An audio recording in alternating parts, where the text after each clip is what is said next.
Everyone. இன்றைக்கி எங்கள் ஊர் ஸ்பெஷல் பட்டி குழம்பு தான் பார்க்க போகிறோம். இது வேறு எதுவும் இல்லை, அரசாணிக்காய் அண்ட் தட்டைப்பயிர் போட்ட புளிக்குழம்பு தான். ஏன் பட்டி குழம்பு அப்படின்னு சொல்கிறேன்னா, நாங்கள் வந்து பட்டி பொங்கல், அதாவது மாட்டுப்பொங்கல் வைக்கல அன்றைக்கி நைட்டு இந்த குழம்ப கண்டிப்பாக செய்வோம். ஸோ அந்த குழஞ்ச பொங்கல் அரிசிக்கு இந்த காரசாரமான குழம்பு ஊற்றி சாப்பிடல அவ்வளோ நல்லாயிருக்கும். ஸோ இந்த குழம்ப செய்யணுங்கிறதுக்காக பொங்கல் வரைக்கும் வெயிட் பண்ண தேவையில்லை. எப்போல்லாம் சாப்பிட்ணுன்னு தோணுதோ அப்பப்போ நான் செஞ்சு சாப்பிடுவேன்.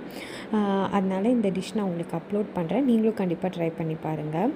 இது வந்து ரொம்ப சிம்பிள் தான். நம்ம வந்து குழம்புக்கு எப்படி மிளகு அரைப்போம், வெங்காயம், வரமிளகா, சீரகம், மல்லி எல்லாம், மஞ்சள் தூள் இதெல்லாம் போட்டுட்டு கொஞ்சம் சோம்பு 2 குருமிளகும் வச்சுருக்கேன், போட்டு நல்லா வணக்கிட்டு இதை வந்து ஒரு நல்ல பேஸ்ட்டாக அரைச்சி வச்சுக்கணும்.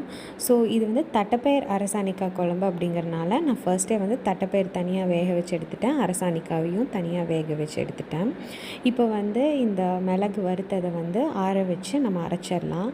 நாங்கள் பொங்கல் அப்போது ஆட்டை தான் செய்வோம். இப்போ நம்ம அதெல்லாம் பண்ண முடியாதனால நான் மிக்ஸி ஜார்லேயே போட்டு அரைச்சிட்றேன். இந்த குழம்பு ரொம்ப சிம்பிள் தான், பட் அப்படி எடை போட்டுறாதீங்க, அவ்வளோ டேஸ்டியாக இருக்கும். இப்போது இந்த அரைச்ச பேஸ்ட்டை வந்துட்டு நம்ம வேக வச்ச தட்டைப்பயிர், அப்புறம் அரசாணிக்காய் அது கூட ஊற்றிடலாம். அண்ட் நம்ம புளி தண்ணி கரைச்சி வச்சுருக்கோம் பார்த்திங்களா, அதையும் கொஞ்சம் ஊற்றிடலாம்.